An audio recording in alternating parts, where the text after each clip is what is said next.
നിയമസഭാ തെരഞ്ഞെടുപ്പ് ഫലപ്രഖ്യാപനത്തിന് മണിക്കൂറുകൾ മാത്രം ശേഷിക്കെ തികഞ്ഞ വിജയപ്രതീക്ഷയിലാണ് LDF UDF മുന്നണികൾ. തുടർഭരണമുണ്ടാകുമെന്നാണ് LDF ക്യാമ്പിലെ ആത്മവിശ്വാസം. 100 സീറ്റ് നേടുമെന്നാണ് UDF കണക്കുകൂട്ടൽ. ഒന്നിലേറെ സീറ്റിൽ വിജയവും വോട്ട് വിഹിതത്തിൽ ഗണ്യമായ വർധനയുമാണ് NDAയുടെ പ്രതീക്ഷ. തിങ്കളാഴ്ചയാണ് കേരളം കാത്തിരിക്കുന്ന ഫലം പ്രഖ്യാപിക്കുന്നത്.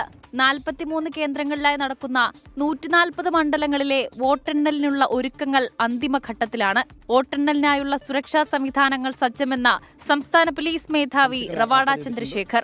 ഫുൾ സെക്യൂരിറ്റി പ്ലാൻ തയ്യാറാക്കി നമ്മൾ എല്ലാ ജില്ലകളിലും എങ്ങനെയാണ് ആൻറ്റിസിപ്പേറ്റ് ലോ ആൻഡ് ഓർഡർ എവിടെയാണ് അത് പ്രകാരം എങ്ങനെയാണ് നമുക്ക് ആവശ്യമുള്ള രീതിയിലുള്ള ഫോഴ്സിന് കരുതിയിട്ടുണ്ട്, അവർ ഡിപ്ലോയ് ചെയ്തു. അതുപോലെ തന്നെ പ്രിവെൻറ്റീവ് ആക്ഷൻ കൂടെ തുടങ്ങിയിട്ടുണ്ട് പോലീസ് ഭാഗത്തുനിന്നുണ്ട്.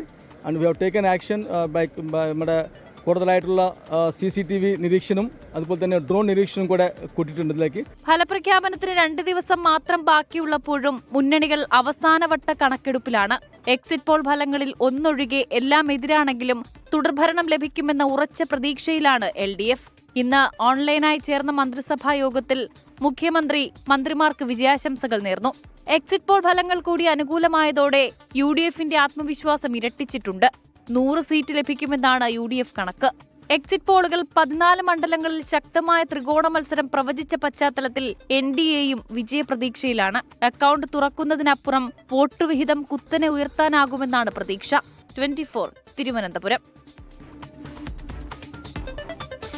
കേരളം ആർക്കൊപ്പം എന്നറിയാൻ 2 ദിവസം മാത്രം ബാക്കി നിൽക്കെ കോൺഗ്രസിൽ ഫ്ലക്സ് യുദ്ധം കനക്കുന്നു. ഇടുക്കി തൊടുപുഴയിലും എറണാകുളത്തും കണ്ണൂരും കൊല്ലത്തും VD സതീശിനു വേണ്ടി ഫ്ലക്സുകൾ പ്രത്യക്ഷപ്പെട്ടു. VD സതീശിനെ പിന്തുണച്ച മുസ്ലിം ലീഗ് നേതൃത്വത്തിനെതിരെ ഒരു വിഭാഗം പ്രവർത്തകർ മലപ്പുറത്ത് ബാനർ കെട്ടി. തൊടുപുഴയിലാണ് കോൺഗ്രസിലെ ഫ്ലക്സ് യുദ്ധം കൊടുമ്പിരി കൊള്ളുന്നത്.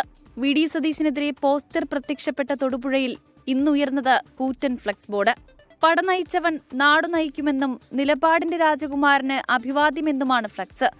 ടീം UDF തൊടുപുഴ എന്ന പേരിലാണ് ഫ്ലക്സ് സ്ഥാപിച്ചിരിക്കുന്നത്. നേരത്തെയും തൊടുപുഴയിൽ VD സതീശിനു വേണ്ടി ഫ്ലക്സ് ബോർഡുകൾ ഉയർന്നിരുന്നു. VD സതീശിനെ നിയുക്ത മുഖ്യമന്ത്രിയെന്ന് വിശേഷിപ്പിച്ച് കണ്ണൂർ ഇരിക്കൂറിലും എറണാകുളം കങ്ങരപ്പടിയിലും ഫ്ലക്സുകൾ പ്രത്യക്ഷപ്പെട്ടു. ആലുവ പുളിഞ്ചോട്ടിൽ VD സതീശിനെതിരെ പോസ്റ്റർ പ്രത്യക്ഷപ്പെട്ടു. VD സതീശൻ PR പണി അവസാനിപ്പിക്കണമെന്നാണ് പോസ്റ്ററിൽ പറയുന്നത്. അതിനിടെ VD സതീശനെ പിന്തുണച്ച് നിലപാട് സ്വീകരിച്ച മുസ്ലിം ലീഗ് നേതൃത്വത്തിനെതിരെ മലപ്പുറം കോട്ടക്കലിൽ ബാനർ സ്ഥാപിച്ചു. നേതാക്കൾ VD സതീശന്റെ PR ചതിക്കുഴിയിൽ വീഴരുതെന്നും മുഖ്യമന്ത്രിയെ കോൺഗ്രസ് ഹൈക്കമാൻഡ് തീരുമാനിക്കട്ടെയെന്നുമാണ് ബാനർ. പച്ചപ്പട മലപ്പുറം എന്ന പേരിലാണ് ബാനർ സ്ഥാപിച്ചത്. സമൂഹമാധ്യമങ്ങളിൽ ദൃശ്യങ്ങൾ പ്രചരിച്ചതിന് പിന്നാലെ ബാനർ സ്ഥലത്തു നിന്നും നീക്കി. വിവിധ ബ്യൂറോകൾക്കൊപ്പം ന്യൂസ് ഡെസ്ക് 24. നിയമസഭാ തെരഞ്ഞെടുപ്പ് ഫല പ്രഖ്യാപനം വരാനിരിക്കെ മന്ത്രിമാരെക്കുറിച്ചുള്ള ചർച്ചകൾ സജീവമാക്കി മുസ്ലിം ലീഗ്. 6 മന്ത്രിസ്ഥാനം ലഭിക്കുമെന്ന പ്രതീക്ഷയിലാണ് ലീഗ്. ഉപമുഖ്യമന്ത്രി സ്ഥാനത്തിന് UDFൽ ധാരണയായാൽ PK കുഞ്ഞാലിക്കുട്ടി അടുത്ത ഉപമുഖ്യമന്ത്രിയാകും.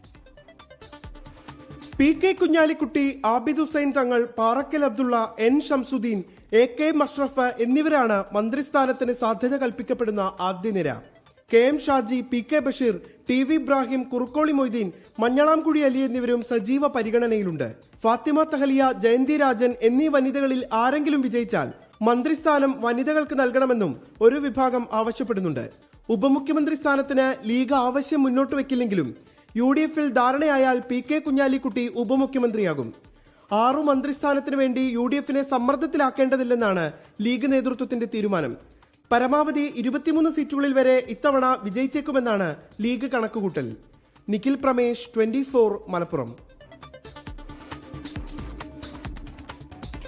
കോഴിക്കോട് സ്ട്രോങ് റൂമിൽ അട്ടിമറി ആരോപിച്ച് UDF നൽകിയ പരാതി തള്ളി തെരഞ്ഞെടുപ്പ് കമ്മീഷൻ. പേരാമ്പ്രയിലെയും കൊയിലാണ്ടിയിലെയും വരണാധികാരികൾ ചട്ടലംഘനം നടത്തിയിട്ടില്ലെന്നും നടപടി ഉണ്ടാവില്ലെന്നും കമ്മീഷൻ അറിയിച്ചു. അതേസമയം തെരഞ്ഞെടുപ്പ് കമ്മീഷന്റെ ഇത് ഏകപക്ഷീയമായ നടപടിയെന്നും നിയമപരമായി നേരിടുമെന്നും UDF നേതൃത്വം വ്യക്തമാക്കി.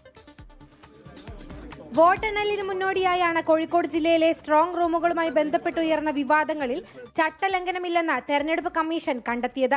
സ്ട്രോങ് റൂമുകൾ തുറന്നിട്ടില്ലെന്നും വോട്ടിംഗ് യന്ത്രങ്ങൾ പൂർണ്ണ സുരക്ഷിതമാണെന്നും കോഴിക്കോട് ജില്ലാ കലക്ടർ സ്നേഹിൽ കുമാർ സിംഗ്. CEO ഓഫീസിലേക്ക് ഇന്നലെ ഒരു ഓർഡർ വന്നിട്ടുണ്ട്. പേരാമ്പ്ര കൊയിലാണ്ടി ഇഷ്യൂല് അവർ 2 ഇഷ്യൂല് പറഞ്ഞു ഒരു വയലേഷൻ അല്ല, എല്ലാ പ്രോസീസ് ഒരു ഇലക്ഷൻ കമ്മീഷനിൻ്റെ പ്രോസസ്സ് അനുസരിച്ച് ആയിട്ടുണ്ടായിരുന്നു. സിമിലർലി കൊയിലാണ്ടി വിഷയിലും അങ്ങനെ സിയുടെ ഓർഡർ വളരെ ക്ലിയർ ആയിട്ടാണ് ദാറ്റ് വയലേഷൻ അല്ല, റുട്ടീൻ ചെക്കിംഗ് പോലെ അവർ പോയിട്ടുണ്ടായിരുന്നു. ഇന്നർ പെരിമീറ്റർ പോയിട്ടില്ല, ഇന്നർ പെരിമീറ്റർ ബ്രീച്ച് ചെയ്തിട്ടില്ല.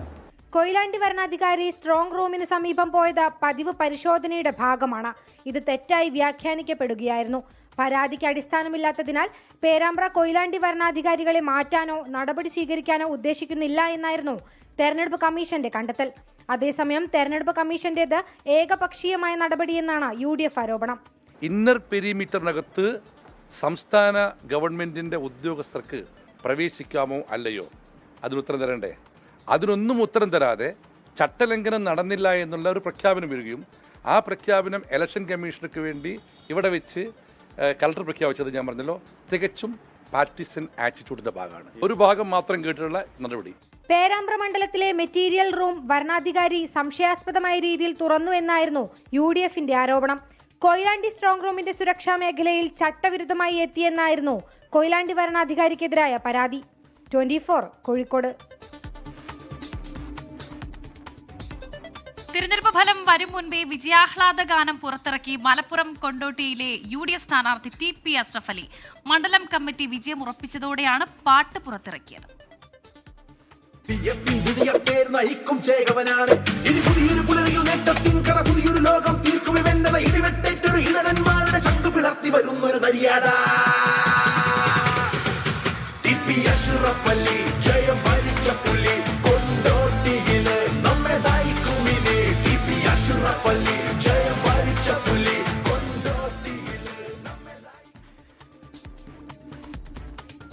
കോഴിക്കോട് നിന്നൊരു വാർത്ത വരുന്നുണ്ട്. എടവണ്ണ കൊയിലാണ്ടി സംസ്ഥാന പാതയിൽ ഓട്ടോയ്ക്ക് പുറകിൽ കാറിടിച്ച ഒരാൾക്ക് പരിക്കെന്നുള്ള വാർത്തയാണ്. ഓട്ടോ ഡ്രൈവറെ ആശുപത്രിയിൽ പ്രവേശിപ്പിച്ചു. ദിലിഷ തിലകൻ വിവരങ്ങൾ നൽകാൻ അയച്ചിരുന്നുണ്ട്. ദിലിഷ, ഇത് എപ്പോഴായിരുന്നു ഈ അപകടം? കൂടുതൽ വിവരങ്ങൾ എങ്ങനെയാണ്? മാത്രമല്ല ഈ ഓട്ടോ ഡ്രൈവറുടെ ആരോഗ്യനില എങ്ങനെയാണ്? വർഷ രാത്രി 8 മണിയോടുകൂടിയാണ് അപകടം നടന്നത്. അതായത് കോഴിക്കോട് എടവണ്ണ കൊയിലാണ്ടി സംസ്ഥാന പാതയിൽ മുക്കത്തിനടുത്തായിട്ട് ഗോതമ്പ് റോഡ് അങ്ങാടിയിലാണ് ഈ അപകടം നടക്കുന്നത്. ഓട്ടോയുടെ പുറകിൽ കാറിടിച്ചാണ് അപകടം. ഈ സംഭവത്തിന്റെ CCTV ദൃശ്യങ്ങളും പുറത്തു വന്നിട്ടുണ്ട്. ഇരു വാഹനങ്ങളും അരീക്കോട് ഭാഗത്തു നിന്നും മുക്കം ഭാഗത്തേക്ക് പോകുകയായിരുന്നു. ഈ ഓട്ടോയുടെ പുറകിലായിട്ടാണ് ഈ കാറ് വരുന്നത്. ഈ അമിത വേഗതയിലെത്തിയ കാറ് പുറകിൽ ഇടിക്കുകയായിരുന്നു. പിന്നാലെ ആ ഓട്ടോറിക്ഷ മറിയുന്നതും നമുക്ക് ആ ദൃശ്യങ്ങളിൽ കാണാം. എന്തായാലും ഈ അപകടത്തിൽ പരിക്കേറ്റിട്ടുണ്ട് ഓട്ടോ ഡ്രൈവർക്ക്. അദ്ദേഹത്തെ മുക്കത്തെ സ്വകാര്യ ആശുപത്രിയിൽ പ്രവേശിപ്പിച്ചിരിക്കുകയാണ്. നിലവിൽ വലിയ രീതിയിലുള്ള ഗുരുതരമായിട്ടുള്ള പരിക്കുകളല്ല എന്നാണ് മനസ്സിലാക്കുന്നത്. വർഷ, ശരി. കണ്ണൂരിൽ വീട്ടിൽ നിന്ന് അനധികൃതമായി നിർമ്മിച്ച ഗുണ്ട് പടക്കങ്ങൾ പിടികൂടി. ഗുണ്ട് നിർമ്മിച്ചത് തെരഞ്ഞെടുപ്പ് വിജയാഘോഷത്തിന് വിൽപ്പന നടത്താനെന്ന് പോലീസ് വ്യക്തമാക്കി. അജീഷ് ജയകുമാർ വിവരങ്ങൾ നൽകാൻ അയച്ചിരുന്നുണ്ട്. അജീഷ്, എന്തൊക്കെയാണ് വിശദാംശങ്ങൾ? കണ്ണൂരിലെ ഒരു വീട്ടിൽ നിന്നാണ് അനധികൃതമായി നിർമ്മിച്ച ഗുണ്ട് പടക്കങ്ങൾ പിടികൂടിയത്. ഗുണ്ട് നിർമ്മിച്ചത് തിരഞ്ഞെടുപ്പ് വിജയാഘോഷത്തിന് വിൽപ്പന നടത്താനെന്നാണ് ഇപ്പോൾ പോലീസ് അറിയിച്ചിരിക്കുന്നത്. രാജ്യത്ത് ഇന്ധനവില വർദ്ധിപ്പിച്ചേക്കും. കേന്ദ്ര സർക്കാർ ഒരാഴ്ചയ്ക്കകം തീരുമാനമെടുക്കുമെന്നാണ് സൂചന. പെട്രോളിനും ഡീസലിനും ലിറ്ററിന് 4 രൂപ മുതൽ 5 രൂപ വരെയും ഗാർഹിക LPG സിലിണ്ടറുകൾക്ക് 50 രൂപ വരെയും വർദ്ധിപ്പിക്കും എന്നാണ് സൂചന. വിമാന ഇന്ധന വില വർധനയെ തുടർന്ന് ജൂലൈ വരെയുള്ള അന്താരാഷ്ട്ര സർവീസുകൾ എയർ ഇന്ത്യ വെട്ടിച്ചുരുക്കി. LPG വില വർധനയിൽ രാജ്യവ്യാപക പ്രതിഷേധത്തിന് CPM പോളിറ്റ് ബ്യൂറോ ആഹ്വാനം ചെയ്തു. ഇന്ധനവില വർദ്ധിപ്പിക്കാൻ പൊതുമേഖലാ എണ്ണ കമ്പനികൾ സർക്കാരിനുമേൽ കടുത്ത സമ്മർദ്ദം ചെലുത്തുന്നുണ്ട്. ഭീമമായ നഷ്ടം സഹിച്ചു മുന്നോട്ടു പോകാൻ കഴിയില്ലെന്നാണ് കമ്പനികൾ വ്യക്തമാക്കിയിരിക്കുന്നത്. ഇന്ധനവില എത്ര വർദ്ധിപ്പിക്കണം, എപ്പോൾ പ്രാബല്യത്തിൽ വരുത്തണം, ജനങ്ങൾക്കുണ്ടാകുന്ന ആഘാതം ഇളവുകൾ പ്രഖ്യാപിച്ച് കുറയ്ക്കാൻ സാധിക്കുമോ എന്ന കാര്യങ്ങളാണ് കേന്ദ്ര പെട്രോളിയം പ്രകൃതിവാതക മന്ത്രാലയം ആലോചിക്കുന്നത്. 7 ദിവസത്തിനകം പൊതുമേഖലാ എണ്ണ കമ്പനികളുമായുള്ള ചർച്ചയ്ക്ക് ശേഷമായിരിക്കും വില വർധനവ് പ്രഖ്യാപിക്കുക. ഇന്നലെ വാണിജ്യ LPG സിലിണ്ടറുകളുടെയും 5 കിലോ സിലിണ്ടറുകളുടെയും വില കുത്തനെ കൂട്ടിയിരുന്നു. സർക്കാർ നടപടി കടുത്ത പ്രത്യാഘാതങ്ങൾ ഉണ്ടാക്കുമെന്ന് വിമർശിച്ച CPIM പോളിറ്റ് ബ്യൂറോ രാജ്യവ്യാപക പ്രതിഷേധത്തിന് ആഹ്വാനം ചെയ്തു. അതിനിടെ വിമാന ഇന്ധനത്തിന്റെ വില അന്താരാഷ്ട്ര സർവീസുകളിൽ 5% വീണ്ടും വർദ്ധിച്ചതോടെയാണ് സർവീസുകൾ വെട്ടിച്ചുരുക്കേണ്ട അവസ്ഥയിലേക്ക് എയർ ഇന്ത്യ എത്തിയത്. ജൂൺ ജൂലൈ മാസത്തേക്ക് പ്രതിദിനം 100 സർവീസുകൾ കുറയ്ക്കുന്നുവെന്ന് കമ്പനി അറിയിപ്പ് നൽകി. നിലവിൽ 10% സർവീസുകൾ എയർ ഇന്ത്യ വെട്ടിച്ചുരുക്കിയിട്ടുണ്ട്. ആഭ്യന്തര സർവീസുകളിലെ ഭക്ഷണ വിതരണവും ഒഴിവാക്കിയേക്കും. 24 ഡൽഹി. കരാർ കാല കാലാവധി പൂർത്തിയായ മണിയാർ ജലവൈദ്യുതി പദ്ധതി ഏറ്റെടുക്കാനുള്ള KSEB നീക്കം തടഞ്ഞ സർക്കാർ. മന്ത്രിസഭാ യോഗത്തിൽ വ്യവസായ മന്ത്രി എതിർപ്പുന്നയിച്ചതിന് പിന്നാലെയാണ് ഏറ്റെടുക്കൽ നിർത്തിവെക്കണമെന്ന് ചീഫ് സെക്രട്ടറി ഉത്തരവിറക്കിയത്. വിഷയത്തിൽ മുഖ്യമന്ത്രിക്കും വ്യവസായ മന്ത്രിക്കും രഹസ്യ അജണ്ടയാണെന്ന് മുൻ പ്രതിപക്ഷ നേതാവ് രമേശ് ചെന്നിത്തല കുറ്റപ്പെടുത്തി. വ്യവസായ മന്ത്രിയുടെ ഇടപെടലിൽ വൈദ്യുതി മന്ത്രിക്കും KSEBയ്ക്കും കടുത്ത അതൃപ്തിയുണ്ട്. സംസ്ഥാനം ഗുരുതര വൈദ്യുതി പ്രതിസന്ധി നേരിടുമ്പോൾ പദ്ധതി നടത്തുന്ന സ്വകാര്യ കമ്പനിയെ സഹായിക്കും വിധത്തിലാണ് സർക്കാരിന്റെ പുതിയ തീരുമാനം. ഒരു ചെലവുമില്ലാതെ 12 മെഗാവാട്ട് വൈദ്യുതി അഥവാ മണിക്കൂറിൽ 12,000 യൂണിറ്റ് വൈദ്യുതി ഉൽപ്പാദിപ്പിക്കാവുന്ന പദ്ധതി KSEBയ്ക്ക് കിട്ടാനിരിക്കെയാണ് അപ്രതീക്ഷിത അട്ടിമറി. 2024 ഡിസംബർ 31-ന് കാർബോറാണ്ടം കമ്പനിയുമായുള്ള കരാർ തീർന്നതാണ്. പദ്ധതി ഏറ്റെടുക്കാത്ത സർക്കാർ നടപടിയിൽ അഴിമതി ആരോപണം വരെ ഉയർന്നിരുന്നു. ഒടുവിൽ കഴിഞ്ഞ 24-ന് പദ്ധതി ഏറ്റെടുത്ത് KSEB ഉത്തരവിറക്കി. നടപ്പാക്കാൻ പോയ KSEB ഉദ്യോഗസ്ഥരെ കാർബോറണ്ടം ജീവനക്കാർ തടഞ്ഞു. ഇന്ന് വീണ്ടും പോലീസ് സഹായത്തോടെ ഏറ്റെടുക്കാനിരിക്കെയാണ് പുതിയ തീരുമാനം. മന്ത്രിസഭാ യോഗത്തിൽ വ്യവസായ മന്ത്രി ഏറ്റെടുക്കലിനെ വിമർശിച്ചു. ഇതിനു പിന്നാലെ ഏറ്റെടുക്കൽ നിർത്തിവെച്ച് ചീഫ് സെക്രട്ടറി ഉത്തരവിറക്കി. KSEB CMDയ്ക്കും പത്തനംതിട്ട കളക്ടർക്കും ഉത്തരവ് കൈമാറി. ഇതിനു പിന്നാലെയാണ് വിഷയത്തിൽ വീണ്ടും ഗുരുതര ആരോപണവുമായി രമേശ് ചെന്നിത്തല രംഗത്തെത്തിയത്.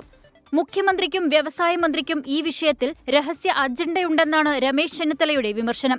മണിയാർ ജലവൈദ്യുത പദ്ധതിയുമായി ബന്ധപ്പെട്ട് മുൻപ് 56 കോടി രൂപയുടെ അഴിമതി ആരോപണം രമേശ് ചെന്നിത്തല ഉയർത്തിയിരുന്നു. 24 തിരുവനന്തപുരം. പശ്ചിമബംഗാളിൽ 15 ബൂത്തുകളിൽ കനത്ത സുരക്ഷയിൽ റീപോളിംഗ് പൂർത്തിയായി. എല്ലായിടത്തും മികച്ച പോളിംഗ് രേഖപ്പെടുത്തി. അതേസമയം പശ്ചിമബംഗാളിൽ വോട്ടെണ്ണൽ സൂപ്പർവൈസർമാരായി കേന്ദ്ര സർക്കാർ ജീവനക്കാരെ നിയോഗിച്ചതിനെതിരെ തൃണമൂൽ കോൺഗ്രസ് നൽകിയ ഹർജി സുപ്രീം കോടതി തള്ളി. സൗത്ത് 24 പർഗാനസ് ജില്ലയിലെ മഗ്രഹത് പശ്ചിം, ഡയമണ്ട് ഹാർബർ എന്നീ മണ്ഡലങ്ങളിലാണ് റീപോളിംഗ് നടന്നത്. പോളിംഗ് മെഷീനുകളിൽ ചിഹ്നത്തിന് നേരെയുള്ള ബട്ടൺ മറിച്ചു എന്നതടക്കം പരാതികളിലാണ് നടപടി. റോയ് നഗറിൽ പോളിംഗ് മെഷീൻ തകരാറിലായതിനെ തുടർന്ന് വോട്ടെടുപ്പ് ഏതാനും മണിക്കൂർ തടസ്സപ്പെട്ടു. ഡയമണ്ട് ഹാർബറിലെ ഫാൾട്ടയിൽ തൃണമൂൽ നേതാവ് ജഹാംഗീർ ഖാൻ ഭീഷണിപ്പെടുത്തിയെന്നാരോപിച്ച് ഒരു കൂട്ടം വോട്ടർമാർ പ്രതിഷേധിച്ചു. കേന്ദ്രസേന ഇടപെട്ടാണ് സംഘർഷ സാഹചര്യം നിയന്ത്രിച്ചത്. ബംഗാളിൽ രണ്ടാംഘട്ട വോട്ടെടുപ്പിൽ ഏതാണ്ട് 80-ലധികം പരാതികളാണ് തെരഞ്ഞെടുപ്പ് കമ്മീഷന് മുന്നിൽ എത്തിയത്. കമ്മീഷനെതിരെ നിയമപോരാട്ടം നടത്തിക്കൊണ്ടിരിക്കുന്ന തൃണമൂൽ കോൺഗ്രസിന് തിരിച്ചടിയാണ് ഇന്ന് സുപ്രീം കോടതിയിൽ നിന്ന് ഉണ്ടായത്. വോട്ടെണ്ണൽ ഒബ്സർവർമാരായി കേന്ദ്ര ജീവനക്കാരെ നിയോഗിക്കുന്നത് തടയണമെന്ന ഹർജി തള്ളി. കേന്ദ്ര ജീവനക്കാരുടെ പൂളിൽ നിന്നേ ചട്ടപ്രകാരം ഉദ്യോഗസ്ഥരെ നിയമിക്കാൻ കഴിയൂവെന്ന് കോടതി ചൂണ്ടിക്കാട്ടി. തൃണമൂലിന്റെ ആശങ്കകൾ അസ്ഥാനത്താണെന്നും കോടതി പറഞ്ഞു. 165 വോട്ടെണ്ണൽ ഒബ്സർവർമാരെ അധികമായി തെരഞ്ഞെടുപ്പ് കമ്മീഷൻ ഇന്ന് നിയോഗിക്കുകയും ചെയ്തു. കൊൽക്കത്തയിൽ നിന്നും ശ്രീനാഥ് ചന്ദ്രൻ, 24. ഛത്തീസ്ഗഡിൽ കുഴിബോംബ് സ്ഫോടനത്തിൽ 3 ജവാന്മാർക്ക് വീരമൃത്യു, ഒരാൾക്ക് ഗുരുതരമായി പരിക്കേറ്റു. കാങ്കർ നാരായൺപൂർ അതിർത്തിക്ക് സമീപമാണ് സംഭവം. മാവോയിസ്റ്റുകൾ സ്ഥാപിച്ചിരുന്ന കുഴിബോംബ് നീക്കം ചെയ്യുന്നതിനിടെയാണ് സ്ഫോടനമുണ്ടായത്. ജില്ലാ റിസർവ് ഗാർഡിലെ inspector Sukhram Vatti, constable Krishna Komra, constable Sanjay Gadpale എന്നിവരാണ് വീരമൃത്യു വരിച്ചത്. സംസ്ഥാനത്ത് അടുത്ത 5 ദിവസം ഒറ്റപ്പെട്ട ശക്തമായ വേനൽ മഴയ്ക്ക് സാധ്യതയെന്ന് കേന്ദ്ര കാലാവസ്ഥാ വകുപ്പിന്റെ മുന്നറിയിപ്പ്. 7 ജില്ലകളിൽ ഇന്ന് യെല്ലോ അലർട്ട് പ്രഖ്യാപിച്ചു. സംസ്ഥാനത്ത് വേനൽ മഴ ലഭിച്ചു തുടങ്ങിയതോടെ വൈദ്യുതി ഉപഭോഗത്തിൽ കുറവ് രേഖപ്പെടുത്തി. അതേസമയം കോഴിക്കോട് പേരാമ്പ്രയിൽ നിർമ്മാണ തൊഴിലാളിക്ക് സൂര്യാതപമേറ്റു. സംസ്ഥാനത്ത് അടുത്ത ദിവസങ്ങളിൽ വേനൽ മഴ സജീവമാകും. അടുത്ത 5 ദിവസം ഒറ്റപ്പെട്ട ശക്തമായ വേനൽ മഴയ്ക്കാണ് സാധ്യത.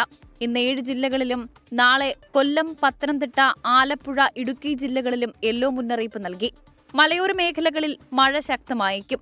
ഇന്നലെ പെയ്ത ശക്തമായ മഴയിൽ പലയിടത്തും കനത്ത നാശനഷ്ടമുണ്ടായി. തൃശൂർ ചാവക്കാട് ഇടിമിന്നലേറ്റ് വീടിന്റെ ചുവര് തകർന്നു വീണ് 3 പേർക്ക് പരുക്കേറ്റു.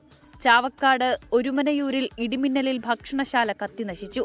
കടയിലുണ്ടായിരുന്ന ഗ്യാസ് സിലിണ്ടർ പൊട്ടിത്തെറിച്ചു. ഇരിങ്ങാലക്കുട കൂടൽമാണിക്യം ക്ഷേത്രത്തിന്റെ ഉത്സവപ്പന്തൽ കാറ്റിൽ പറന്നുപോയി. ക്ഷേത്രത്തിന് സമീപം മഹാത്മാഗാന്ധി റോഡിൽ മരം വീണ് കാറിന് കേടുപാടുണ്ടായി. മാള കൊടുങ്ങല്ലൂർ കൊടകര റൂട്ടിൽ മരം വീണ് ഗതാഗതം ഭാഗികമായി തടസ്സപ്പെട്ടു. അതിനിടെ കനത്ത ചൂടിനെ തുടർന്ന് കോഴിക്കോട് പേരാമ്പ്രയിൽ നിർമ്മാണ തൊഴിലാളികൾക്ക് സൂര്യാതപമേറ്റു. സംസ്ഥാനത്ത് വേനൽ മഴ ലഭിച്ചു തുടങ്ങിയതോടെ വൈദ്യുതിയുടെ ഉപഭോഗത്തിൽ കുറവ് രേഖപ്പെടുത്തി. വെള്ളിയാഴ്ചത്തെ മൊത്തം വൈദ്യുതി ഉപയോഗം 101.30 ദശലക്ഷം യൂണിറ്റായി കുറഞ്ഞു. വൈകുന്നേരത്തെ വൈദ്യുതി ആവശ്യകത 5684 മെഗാവാട്ടായി. വിവിധ ബ്യൂറോകൾക്കൊപ്പം 24 തിരുവനന്തപുരം. മൈസൂരുവിലെ നഴ്സിംഗ് കോളേജ് ഹോസ്റ്റലുകളിൽ വിളമ്പുന്നത് ഗുണനിലവാരമില്ലാത്ത ഭക്ഷണമെന്ന വിദ്യാർത്ഥികളുടെ പരാതിയിൽ കടുത്ത നടപടിയുമായി കർണാടക സർക്കാർ. ഗ്ലോബൽ എഡ്യൂക്കേഷൻ സർവീസ് എന്ന സ്ഥാപനം പൂട്ടി. കൺസൾട്ടൻസിയുടെ ലൈസൻസും റദ്ദാക്കി. KC വേണുഗോപാൽ MPയുടെ ഇടപെടലിനെ തുടർന്നാണ് നടപടി. അല്ല, ഒരു പ്രശ്നം ഉണ്ടായിട്ടുണ്ടെങ്കിൽ ഞാൻ നിങ്ങളോട് പറഞ്ഞു, അങ്ങനെ ഒരു കാര്യം ഉണ്ടെങ്കിൽ അത് റെഡിയാക്കാന്ന് വെച്ച് കഴിഞ്ഞാൽ നമ്മളിപ്പോ ഒരു കടയിൽ പോയിട്ട് സാധനം മേടിച്ചു, ആ സാധനത്തിന് അങ്ങനെ പ്രശ്നമുണ്ടോ എന്ന് നമുക്ക് അറിയത്തില്ല. ഞാൻ നിങ്ങളുടെ അടുത്ത് നേരത്തെ പറഞ്ഞു, നിങ്ങൾ ഒരു കാര്യം ചെയ്യേ, നിങ്ങൾക്ക് പറ്റുവാണെങ്കിൽ നിന്നാ മതി. അല്ലല്ല, ഒരു പ്രശ്നമില്ല, നിങ്ങൾ എന്താ വിഷയം ചെയ്തോ. മലയാളി വിദ്യാർത്ഥികളടക്കം പഠിക്കുന്ന 5 നഴ്സിംഗ് കോളേജുകളിൽ ഗ്ലോബൽ കൺസൾട്ടൻസി നൽകിയിരുന്നത് ഗുണനിലവാരമില്ലാത്ത ഭക്ഷണമെന്നായിരുന്നു വിദ്യാർത്ഥികളുടെ പരാതി. ചിക്കൻ കറിയിൽ നിന്ന് കോഴിത്തൂവലും ചോരയും, ചപ്പാത്തിയിൽ നിന്ന് പ്ലാസ്റ്റിക്കും, ചോറിൽ നിന്ന് പാറ്റയും കിട്ടിയിട്ടുണ്ടെന്ന് വിദ്യാർത്ഥികൾ. ഭക്ഷണ സാധനങ്ങൾ ശൗചാലയത്തിൽ സൂക്ഷിച്ചതിന്റെ ദൃശ്യങ്ങളടക്കം പുറത്തു വന്നിട്ടും അധികൃതർ നടപടി സ്വീകരിക്കാത്തതോടെയാണ് വിദ്യാർത്ഥികൾ മാധ്യമങ്ങളെ സമീപിച്ചത്.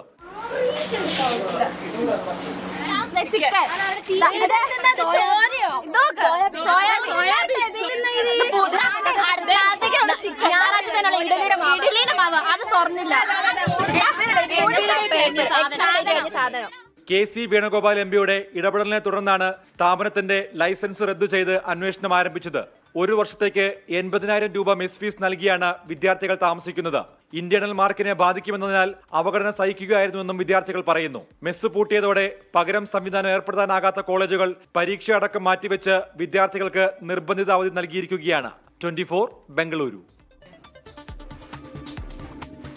മലബാറിലെ സംരംഭകരുടെ കൂട്ടായ്മയായ ദ ബിസിനസ് ക്ലബിന്റെ 2026-28 വർഷത്തെ പുതിയ ഭാരവാഹികളെ തെരഞ്ഞെടുത്തു. പ്രസിഡന്റായി myG India private limited chairman AK ഷാജിയെയും ജിടെക് ഗ്രൂപ്പ് CMD സെക്രട്ടറി മെഹറൂഫ് മണലുടിയെയും തെരഞ്ഞെടുത്തു. KV Mirmar Italia CMD KV Zakir ഹുസൈനാണ് ട്രഷറർ. 2021 ആരംഭിച്ച ബിസിനസ് ക്ലബ്ബ് സാമൂഹിക പ്രതിബദ്ധത മുൻനിർത്തി ജീവകാരുണ്യ പ്രവർത്തനങ്ങൾ ഉൾപ്പെടെ നടത്താറുണ്ട്. ഇനിയും ഇത്തരം പ്രവർത്തനങ്ങളും സന്നദ്ധ പ്രവർത്തനങ്ങളും നടപ്പാക്കുമെന്ന് the business club president AK Shaji അറിയിച്ചു. സൗഹൃദമാണ് ലഹരി എന്ന ആശയം ഉയർത്തി ലഹരിക്കെതിരെ പുതിയ ക്യാമ്പയിൻ തുടക്കമിട്ടതായി ജനറൽ സെക്രട്ടറി മെഹറൂഫ് മണലുടിയും പറഞ്ഞു.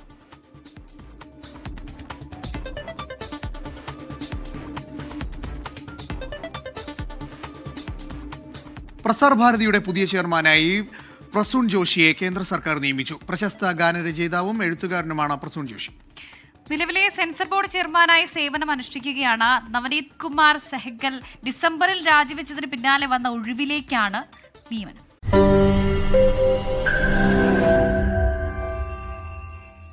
ലോകത്തെവിടെയായാലും ഏത് സമയത്തും 24 വാർത്തകളും ഓഗ്മെന്റഡ് റിയാലിറ്റി പാക്കേജുകളും എക്സ്പ്ലെയിനറുകളും വിശദമായി കാണാൻ ഞങ്ങളുടെ YouTube ചാനൽ നിങ്ങൾക്ക് സബ്സ്ക്രൈബ് ചെയ്യാം.